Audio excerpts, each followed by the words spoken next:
Welcome to today's podcast, where we'll be exploring the fascinating journey of how Zsolt achieved 10 million downloads of his AI app. Zsolt is a tenacious programmer and a dear friend, and he never let go of his dream to create something extraordinary. After 25 failed side projects and 8 years, Zsolt learned valuable lessons from each failure. Whether it was trying to save the world through a charity project, or creating a rapping robot, or even a bed boat, Zsolt's creativity knew no bounds.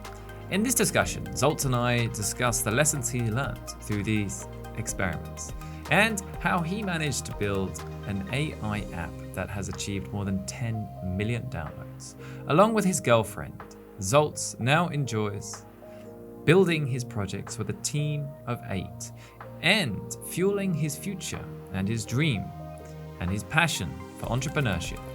So join us as we delve into Zsolt's story in designing, building, and running successful AI-powered mobile apps.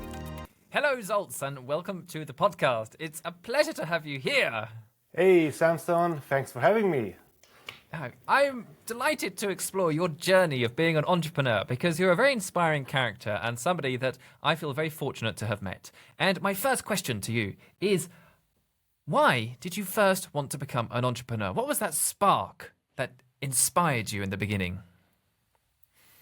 It's a fun question because I didn't really want to become an entrepreneur. I just had ideas and I was curious to make them. So it was more like a journey of creating my visions, my projects. And later on, I discovered that this is called entrepreneurship, and it comes with a lot of skills that I didn't have. So that was my long journey to become entrepreneur while doing it the hard way. Oh, that's beautiful. I see you very much as a visionary and a dreamer with a lot of fantastic ideas. And it's interesting to hear that you took that approach, you had your dreams, and then you were turning them into reality, and then realizing that, hey, wait a minute, that's entrepreneurship. That is creating businesses. I appreciate that. Yeah. So yeah, the journey is quite interesting because I'm a programmer for the last 15 years. And 4 years school, 3 years university, and afterwards I started working as a full-time employee. But ever since I worked as a full-time employee, I always wanted to quit my job. So I watched the social media movie where Zuckerberg was bringing few beers, and overnight he created Facebook, and it was such an inspiration for me. Like, I want to be that guy. My idea will be exactly like that. So I was inspired by that, and I had several of these crazy ideas that I wanted to have them successful overnight. So, but nobody was standing in front of my door clapping while I released the project. So this is not how it worked. So I jumped into the next project, believing that will be the next big thing. But of course, you know how it goes. There's so many things that one needs to be doing when releasing a project. It's really rarely happening that you create something and it just goes viral, like in that movie, like Hollywood portrays. So what ended up happened is I learned over the way, after each project, I learned something valuable that I took with myself to the next project. So first, I wanted to save the world with a charity website. I was overlooking marketing and like how much budget do I need to spend on it.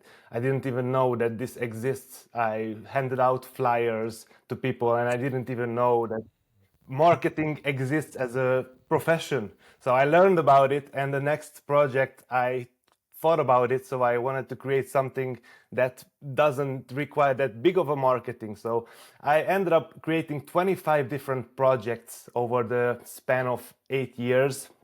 And my success started when I created Android applications. So 3 years ago, I started to create apps with the vision of creating a lip syncing automation that can create you can make anybody sing anything easily with an automated lip syncing project.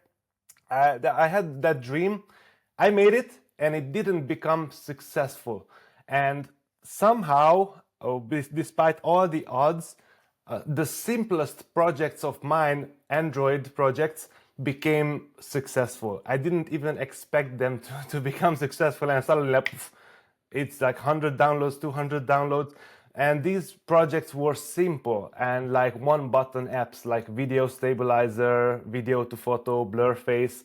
These things that I didn't prepare them, they just blew up. And this is how I started my journey of like becoming an entrepreneur. I was joking at the beginning that, oh, now I have money for a coffee. Oh, now I have money for a food, like in a month, you know? And now you have millions of downloads for your apps. But I'm curious, yeah. Can you tell me, why is it that you think that these apps with one feature, with one button, were the ones that took off? What was the insight that you learned from that process? It's as simple as, if you have a one button app, you make people's life easier. And if you have multiple buttons, then you confuse people.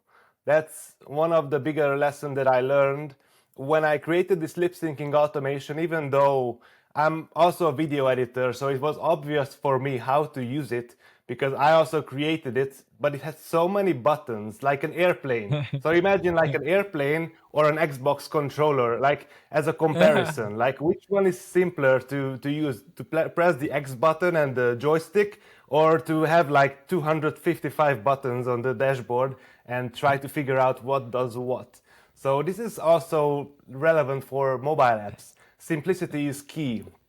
So the simpler it is, the more easier the user can find the next button, next finish, then the easier they would be getting the aha moment.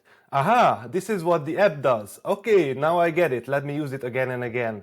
But if you confuse them up front, they will be like, yeah, whatever, next, like download the next app. So yeah, that's my biggest takeaway. I think Simple as that, one button app.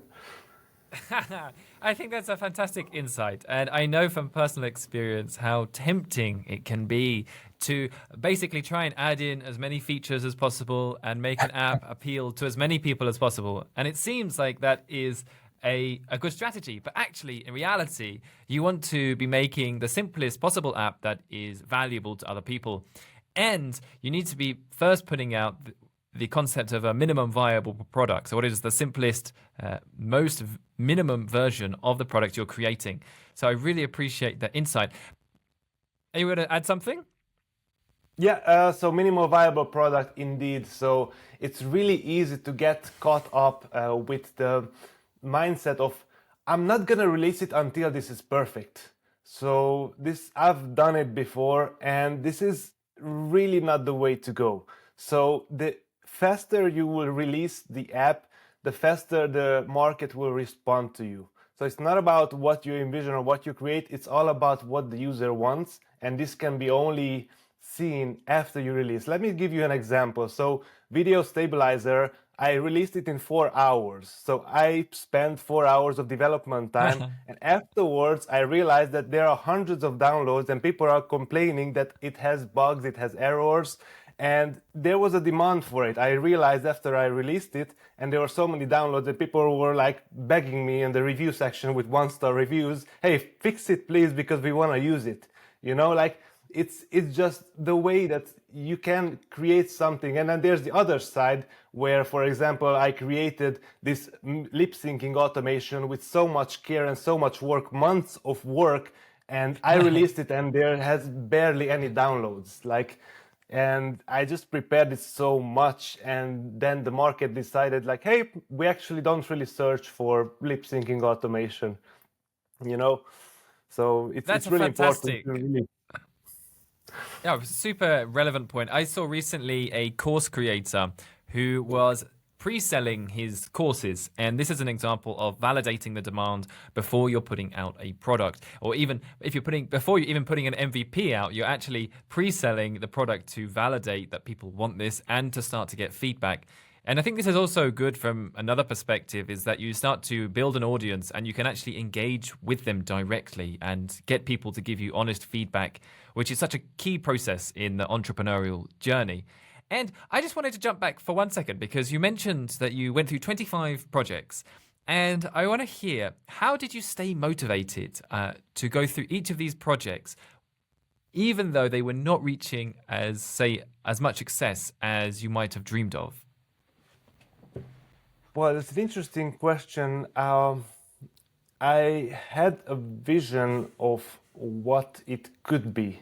And while developing it, I realized that it's not gonna be that what I envisioned. But meanwhile, somehow, how my mind works, I always have like few ideas every week.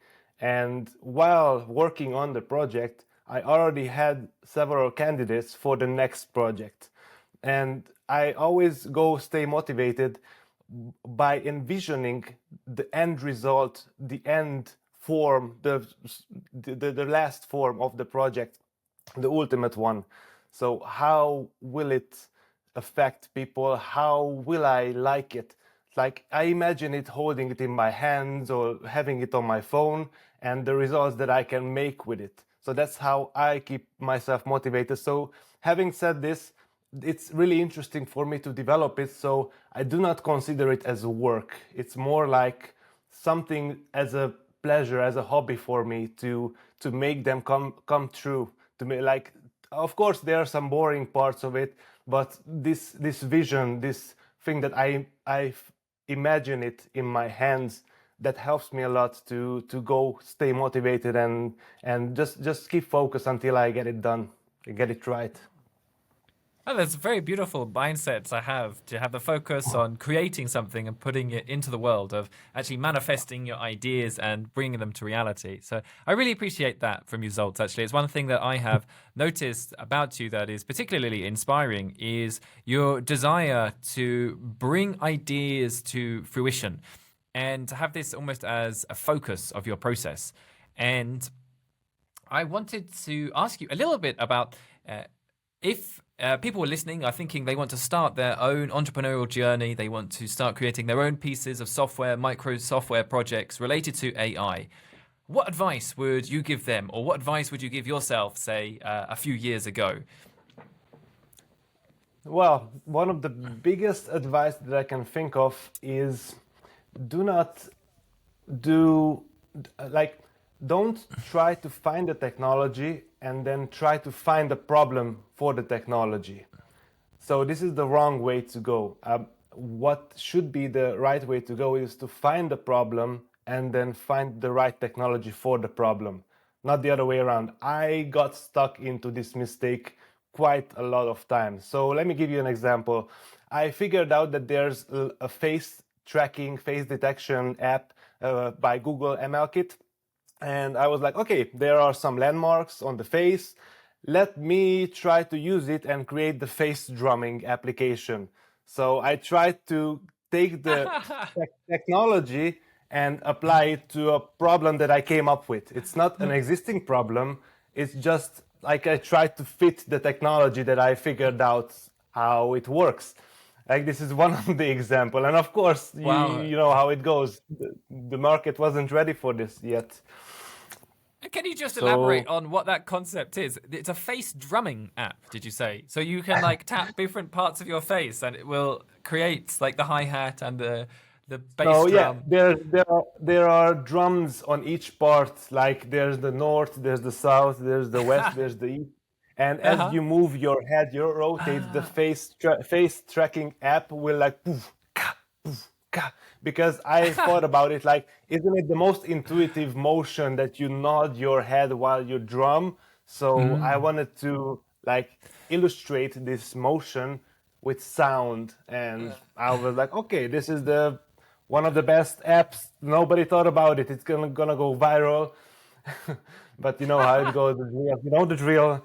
the market is not asking for it, usually it's not gonna be asking for it. But in my mind, it was one of the biggest projects because like nobody thought about it. There's no such app on the market yet. And usually for this invention, it's not gonna go by itself. You should do marketing, and I am not yet good in marketing. So that's one of the things that why these projects didn't go viral.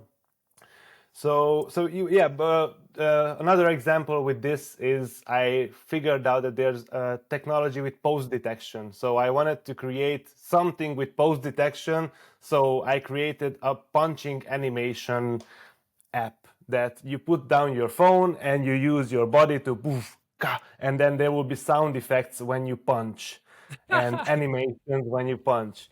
And I was like, this is it. This is the app. This is when it goes viral. TikTok videos, we will go crazy about it. But like it's the same thing. The market didn't ask for it. I didn't even research about it. I was just seeing the technology and I tried to figure out a problem for it. And this is the wrong way to go. You should first have the real problem, the genuine problem. And one of the biggest advice I can give is that you should be a domain expert, or one of your co-founders should be a domain expert in the field that you are doing. So we are doing photo video editing. I'm myself a photo video editor. So I already knew how to play around with these fields. So before I started, so I knew the pain points of the users. If I wouldn't have known it, I should have learned it before or while doing it, which makes it a bit harder, the journey. So I'm not gonna start an app for doctors yet, because I'm not a doctor and I don't have yet a doctor in my team. That's how I should have a doctor in my team to start such an app, because I don't know anything about that domain. So that's why I started apps with photo, video, and like music, because I'm also dancing with the punching stuff. That was a mistake, but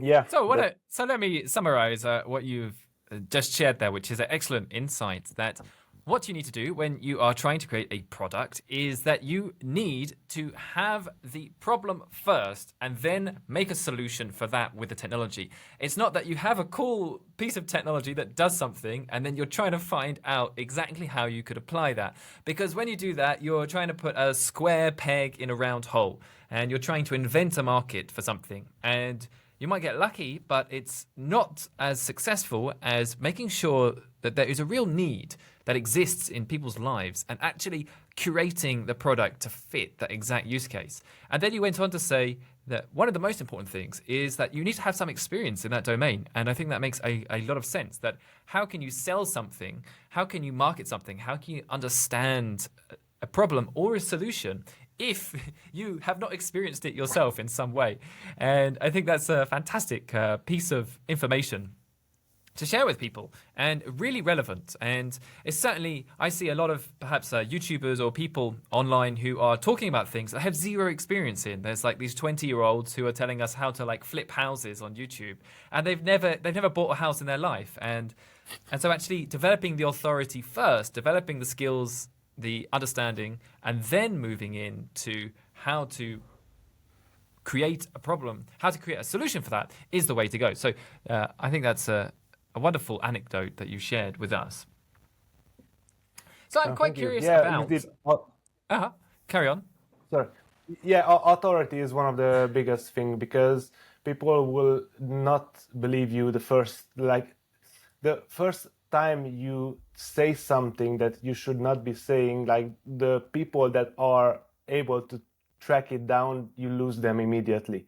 And like one of the biggest thing that I'm also searching from professionals is that why would they state such things? Like, what did they do? What did they research? And indeed, this is you should have authority. That's one of the you said it right. And I suppose I was just wondering here, just in my own mind, I had a thought come up and I wanted to share it with you to get your opinion. So my theory is that many people who say are online entrepreneurs, who are video makers, perhaps have a background in gaming or creating tech products, are more likely to create products and services. But as we said earlier with the example, say with a doctor, my theory is that doctors are less likely to actually create products and entrepreneurial services and businesses based around their domains. So I'm wondering that I completely agree with this mindset. It's definitely something that I've implemented myself with my own projects. But is there an argument to be made that there are less saturated markets in, say, less traditionally entrepreneurial domains? I would say yes, like based on what I hear from people that they have problems with systems. I mean, I'm coming from Hungary, Romania, and over here there's a section in the doctor's section, for example, that there are problems because they didn't care about the software that they created. So there are indeed, as you say, easier markets and harder markets. This like to figure out what is the easier or harder market. I don't think I would be the best person to speak about this because I never done another type of app project other than like website apps. I didn't really develop for doctors, but what we do with apps, how we go forwards to identify the easier or harder markets is we do keyword research. So that's one of the things that you can identify on what there is, what people search for, and then decide which direction your development will go. So this is one domain. Yeah, that makes a lot of sense. So one of the other things to consider is there are two types of businesses. Either you are doing B2B or B2C. So business to business or business to client. We are in the business to client. So in our case, we do not even see our customers. We don't need to wake up for the calls. We can just ignore, like, of course you see the customers from the review section, you can communicate with them, but it's not like you are face to face and you have a commitment for them. But if you do a B2B project, there's more money apparently in the B2B project, but it's a bit harder because you need to commit to them, to the calls, to the deadlines. So comparing to the project for doctors, for example, it would be a B2B business because you are developing apps or websites or platforms or systems for businesses, for doctor, the cabinets, for so this is a bit harder, but on the other hand, if you get one client, you can get more money than compared to a B2C product where you can get how much money for a weekly subscription.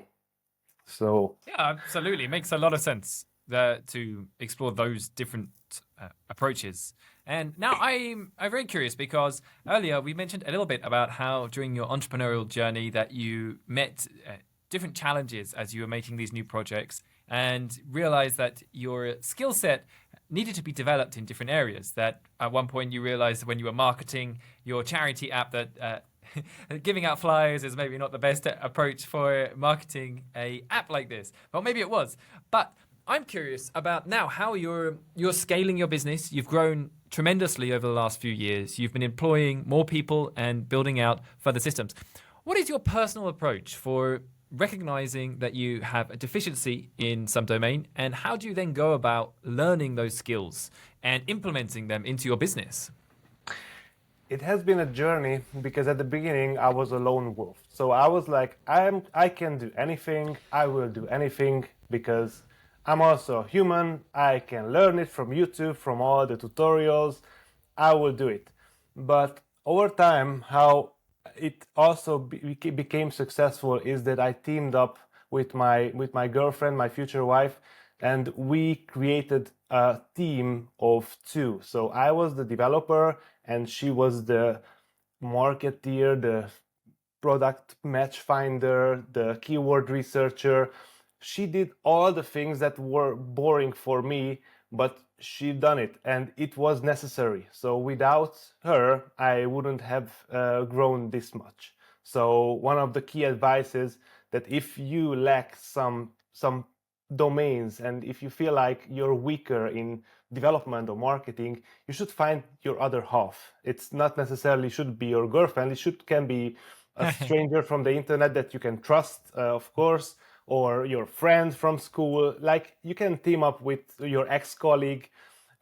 You should team up. This is one of the advices that I should have given to myself back in the days, to team up with somebody as early as possible. So how I go now against the lack of proficiency that we have, is usually we hire a consultant for a high price. So for example, we hired somebody about marketing, and he told us with tens of years of experience of how we should do stuff. And few hours he explained us, and now we're implementing it. So the more I'm missing, Can the I more just jump people... in? I just want Yeah. to, because this is something I've been doing more of recently, is finding experts in certain domains and then asking them specific questions. But I'm curious, how do you go about finding consultants for different expertise? Well, we are not yet professional about it, because I mean, we have the company 1.5 years ago, and we just started hiring like half year ago professionals. So we are still learning, but we go on Upwork, we go on Fiverr, we post job offers, and or we try to search for experts in the domain. And we have a free free call about what is the problem and what can they offer. And based on that call, we decide whether we should go forwards or not. So I can count on my two hands like how many of these experts we still hired from outside the company. Of course, we are 8 people, so we have 2 programmers, content and designer and product owner, and so on. So, but outside the company, these experts that we are hiring, there are not so many of them. We hired a few, and we are planning to hire more. So this is a mindset shift that is happening right now. It's also new for me that the things that I don't know, I should ask from somebody that knows, so I can unblock myself and I can go to the results faster than I would go by myself. Yeah, absolutely. I think one of the best ways for us to save time and buy time in our lives, imagining that a time is our most precious resource, is that we pay other people to get them to tell us what mistakes to avoid or what mistakes they made so that we can avoid them more quickly. And it makes a lot of sense to try and find people who are further down the road than you. And you can essentially, I like the paradigm that essentially you can target people who are about 5x further than you currently are. So if you're doing, say, $1 million in revenue, you can look at people who are doing 5 million. Or if you're at about 200K in revenue, people you can target are at about $1 million in revenue per year. So this is a really good principle that you can use to accelerate your growth, is looking for people who are steps ahead of you and taking their experience and implementing them straight into your business.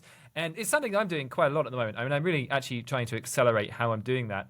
But one of the challenges I have is actually finding really good people who I can get on the phone, on a call, and actually...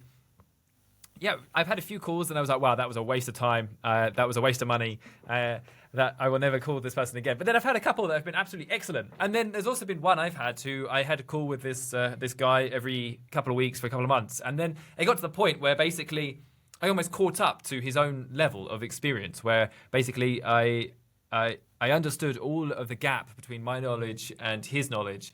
And at that point I was like, okay, now I need a new level of consulting. But I'm curious now, like, actually, I'm very interested to hear, like, what is the bottlenecks in your business right now? Like, where are the areas that you're looking to overcome deficiencies, to make new hires, or to get specific feedback on consulting? Well, one of the next new hire is gonna be somebody that is as good or maybe even better programmer than me.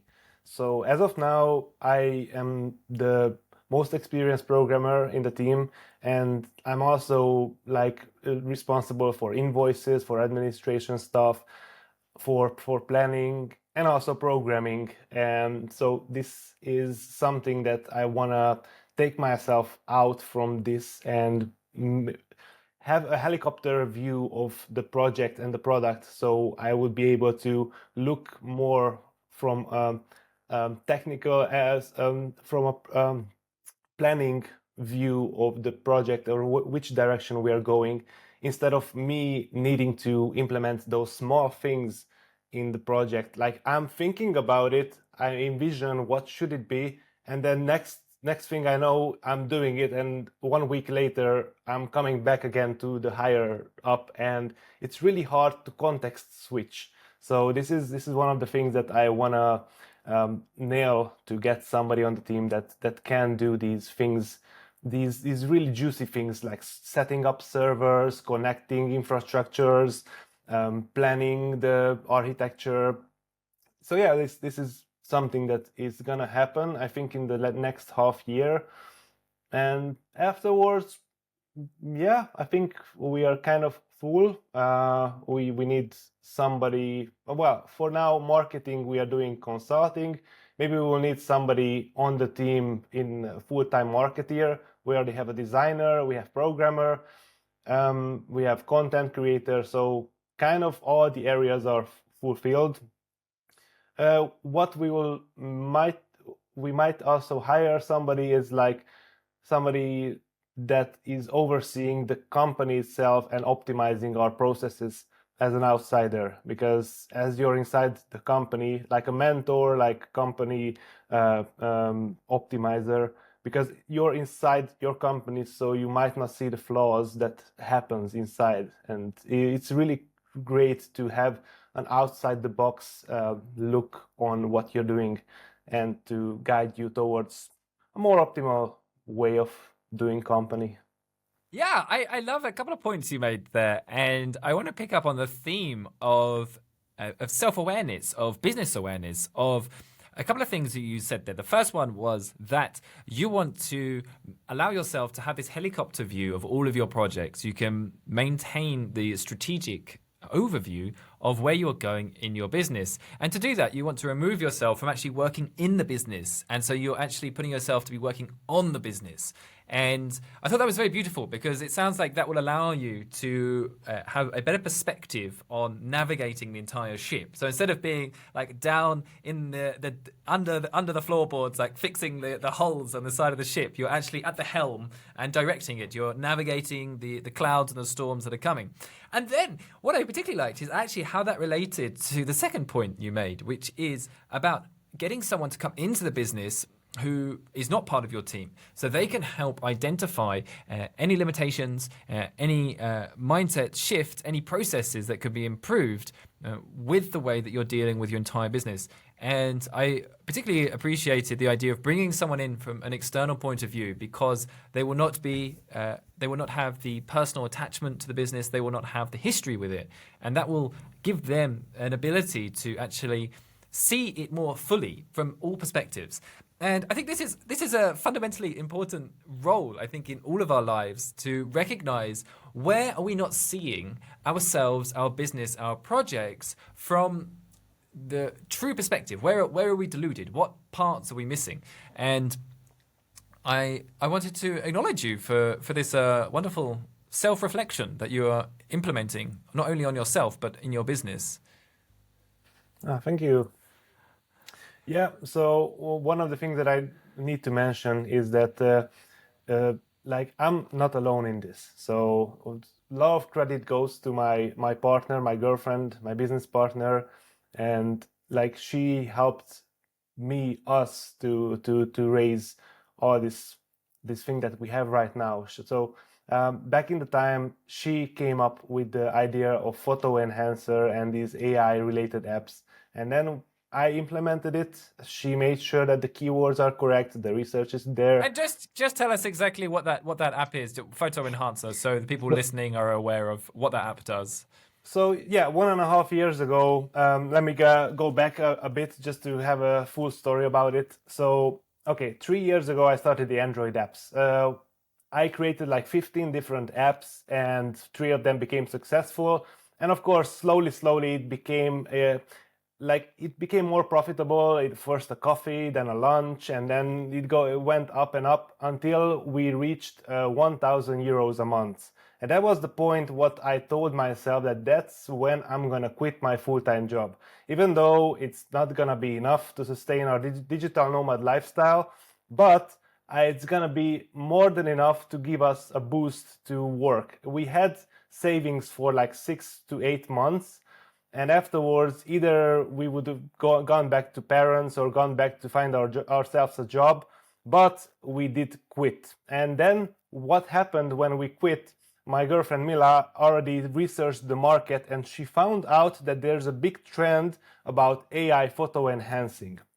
And I didn't really believe, like, I didn't really want to go that way, because it required us to have hardware, computer, GPUs to run AI on. So I was like, hey, Mila, you know that I kind of proved you that we can do mobile apps without having an external dependency to have an infrastructure that needs to process these computers, because these heavy AI would not run on your phone. Your phone is too weak for this, so you need like these really hardcore GPUs, like a 3090 or 2080 Ti RTX cards. And I was against it, but then she convinced me with the graph of how well this trend goes, and how good of a wave, of a tsunami it is. And I've seen it, and okay, damn it, let's buy the computer. So we went to Amsterdam, we bought a computer with double GPU, water-cooled computer. I remember I went after it and it was like 50 kilograms. I went after it with a backpack. I was like, okay, I remember these computers. I had one in my childhood. It fitted in my backpack, but this one was a monster. And I needed to buy like wheels for it to push home. All of this, well, luckily the Netherlands is really built for also the handicap level, so I could push the wheels really well. So good, kudos for Netherlands for helping.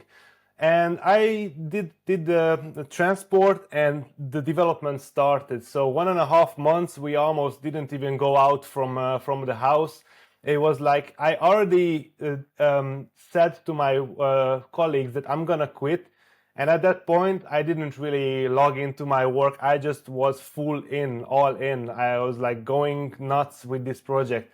So 1.5 months later, we released the project, and we left the computer there home with my ex-flatmate in the basement. And this computer processed the photos of the users. So what it did, it enhanced the photos. So from blurry to sharp, from scratchy to not scratchy, from black and white to colorful. And this computer did the processing. So we built some system that there's a queuing system in the cloud, and that cloud is also connected to many computers. And there was, of course, at the beginning one computer, and of course there were some of the cases when the internet was down or the electricity was down. So we were trying to contact my ex-flatmates continuously. Please wake up, please go down to the basement, please restart the computer. It was quite a fun period, and sleepless nights, because I also set up an alarm on my phone whenever the computer is down to have the most annoying sound that it possibly can emit, like and in the middle of the night even it would wake me up. It didn't care what I do. If I was in a meeting, in a cinema, anywhere I was, my phone was ringing that the computers are down and I need to jump either to rent something from the cloud or try to wake up my flatmate. So that was the two options. Quite fun times. But afterwards, things got more stable, because we seen the trend, the traffic going. So the first month we got 80,000 downloads without us even marketing it, and wow! It just In your blew up. first month with zero In our first marketing. month, zero marketing, no ads, no nothing, no Reddit posts. Just put it out as AI photo enhancer. Now the app is. And that's just to clarify. That was because you had validated that there is this increasing demand for this type of app based on the keyword research that you've been doing, and you managed to time it perfectly, basically, and get in early, just as the demand was coming, but before other people had released a similar app. Exactly. So we were the third to release on Android. So as you would search photo AI photo enhancer or just photo enhancer, sometimes we did come up first. So there were two other competitors, and of course, right now there are like tens of them. But we, because we were there at the beginning, we are still on the top three, top five. So we are still there. On iOS, we were not this lucky because we released on iOS like few months later, and there were already like tens of photo enhancers on iOS. And it was really hard to even tell friends like, hey, download our photo enhancer. And they wrote it and they needed to scroll down, and then they found us. But yeah, somehow also I need to mention that iOS has more financial benefits than Android, at least 10 times. So it is, I can imagine why we had such a competition in iOS, because everybody wanted to develop on iOS first, and that's how it was so crowded, more crowded than Android. But it's also important to recognize the importance of what you did, which was moving quickly when you identify a objective, an opportunity, and releasing something very fast. And the benefit of having that first mover advantage actually sets you up for success down the road. So I think it's a great lesson to remember, to get that MVP out, test something very quickly, and move quickly. Yeah, as quick as you can, because these waves are coming and going, and if you catch them, you're in. But if you don't, you just missed it, and you should search for the next one. It's like surfing in a way. Like you just stay in the water, you see what wave is coming, and you're gonna ride them or not. Yeah, that's great. I love that analogy. I think Richard Branson said that you have to position yourself for the next wave. You can't go chasing a wave that's already passed. You've got to get in the right place and plan for it, prepare for it, and be ready to ride that wave. It's also a bit like buses, I think, isn't it? There's always another opportunity coming along. So if you missed one, it's okay. Like, forget about it, but get ready, because you know that there are more business opportunities just around the corner, and you need to be making sure you're looking in the right direction. You're ready to jump on and ride that opportunity. Yeah, exactly. I mean, there were also waves that we knew that they are coming and they are big, but we missed it. And even though we missed it, we still wanted to go in, and we went in. And of course, the results are not as good as for photo enhancer, but they are still relevantly good. So you can still catch the wave after it's like a few months. I can tell you an example. For example, like there's this AI photo generation, avatar generation apps like Lensa. They released in like September, November, around that area. They were like huge. The wave, the spike was big, and everybody wanted to create like their own AI avatar. And we entered the market. We've seen it, and I was like, yeah, I can make this app. I know how to make this app, but I just said it. I didn't really ride the wave. And when I finally decided, when we've seen how much profitable they became and how good the app was at the end, we were like, okay, let's get into this market. So we entered the market in February. So like quite a few months later, still we've seen that we have some leftover users that are like the after effect of the wave ripples, but it was not the big tsunami that we could have caught. Even though like now it is an app that is bringing us back the investment, it still didn't bring us back the development investment, the computer investment that we've invested in this type of app. It's called Avatarro, if you want to try it out. It's one of the competition of Lensa, but it is something that it is getting us a profitable app. So it is one of the next uprising app that we have. And we'll leave a link to that in the description below if you do want to check it out. I've had some fun on it, absolutely. That Zsolt turned me into a Bulgarian woman, and that was quite amusing. But I'd like to speculate with you a little bit and hear a little bit about if you're looking at any waves that might be coming down the pipeline in the next few months, if you're planning any projects or thinking about some ideas that are just around the corner. For me, myself, that I'm noticing that AI video generation is starting to get to the point where it's actually at a quality that can be used in more situations, that we're really at that point where it's just about to tip over. It's basically, I think with video, we're at where we were with images a year ago. And so I think that I'm personally investigating a lot in how you can create very cinematic AI video generations. I've been playing a lot with one process at the moment, which is taking images from Midjourney or the latest Stable Diffusion model and putting them into the text to video version of Runway and getting some really good results. So this is one area that I think is ripe for disruption right now, but I'm curious if there are any projects or speculations that you're exploring or excited about. Well, that's a really good one.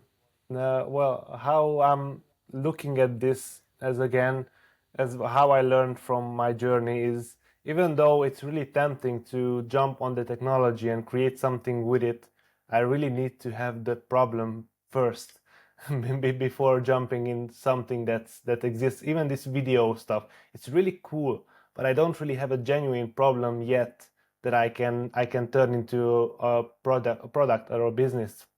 Of course, like creating movies, but then the real question is, what do you niche it down for? Like, it's so generic to create movies. It's for everybody, but for nobody at the same time.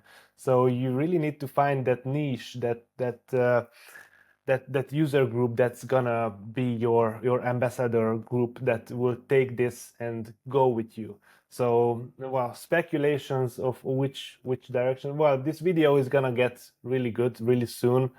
Um, I'm really looking forward for the singularity, but it's gonna come later on, and I'm not sure if you would ever be able to do a product with it, because singularity is just, it is what it is. Yeah, it's just gonna be the ultimate AI. Well, I don't know if it's speculation or not. Hopefully, within 20 years, we're gonna have it. Well, technology is upcoming. Well, I'm really excited to see this AI going into robotics. I've seen that OpenAI tried it, but they didn't really have time or funds to do that, to pursue it forwards. But one of the next big thing is to go into that area. So there's more like to replace more of what we are as a random human that can do random stuff. So the more it goes to that direction, I'm really excited to see what happens. And I've been into like just a beginner robotic engineer. I've built robots myself, so I might be excited to play around with it, but I'm not sure yet if there's gonna be any products that we're gonna release with that. So it is again, we really need to find a genuine problem. And how I see it, you need to play around with these and create the dots. And the more dots you create, the more dots you can connect. And when you have that problem, you can build the connection with the problem and the solution.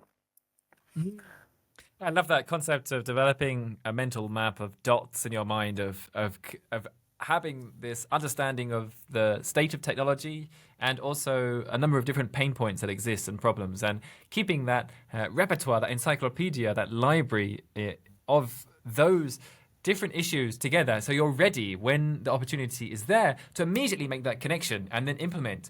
Because I think right now, obviously, there is a huge opportunity to essentially connect a lot of the new technologies that have just been developed in the last year in new and original ways. And I want to reflect a little bit on the conversation that we've had this afternoon.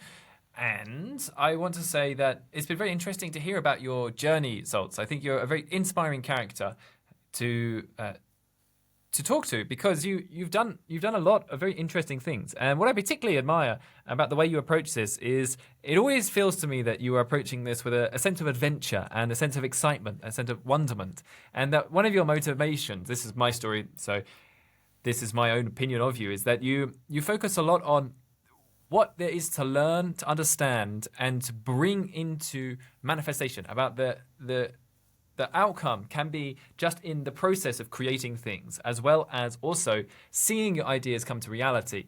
And I particularly like and appreciate this value in you.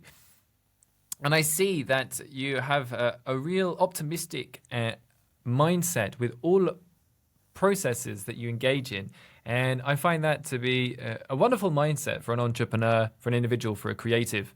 And hearing your experiences about how you've gone through so many different projects and learning each time and developing your skill set. And even now, recognizing that you being a programmer does not best serve your company going forward. And although perhaps that's something that you've done a lot of your life, that has been part of your career, that you're willing to let go of that identity to move to a higher purpose. And for me personally, I admire that a lot, because sometimes I struggle with that, with recognizing I need to move out of a certain part of my business, to move on from a certain role. And that for a long time I was working as a designer, and I saw that so much as part of my identity of who I was, that I really found solace in that. And it was only through releasing that and letting go of that that I actually allowed myself to grow in new directions. So seeing you do that is a real inspiration. And obviously now you've had AI apps with millions of downloads, and it's been a real pleasure talking with you this afternoon. And I would like to invite you just to share if there is anywhere you would like people to go to find out more about you and your projects. Oh, well, these projects are not fully tied to me. It's not like you open the app and you see my face popping up, but you can, like, hey, it's me, Zsolt. But you can find more about collabs.com. That's our company that we develop with. There are the apps that we make. They are listed there, or you can follow me on Instagram, Kallos Zsolti. Links down below, and LinkedIn, Facebook, TikTok. I mean, for the whole thing.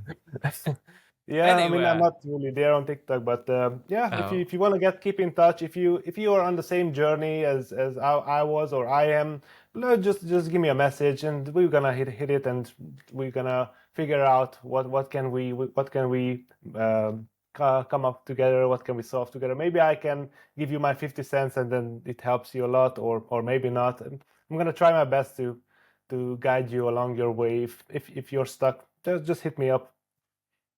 I can say Zsolt is a particularly open individual and willing to engage with other people. And one example of this is that me and Zsolt were recently on a cruise ship at a conference a few months ago, and we were on the waves, and there was half the cruise ship was filled with these Italian grandmothers who were spending away most of their money.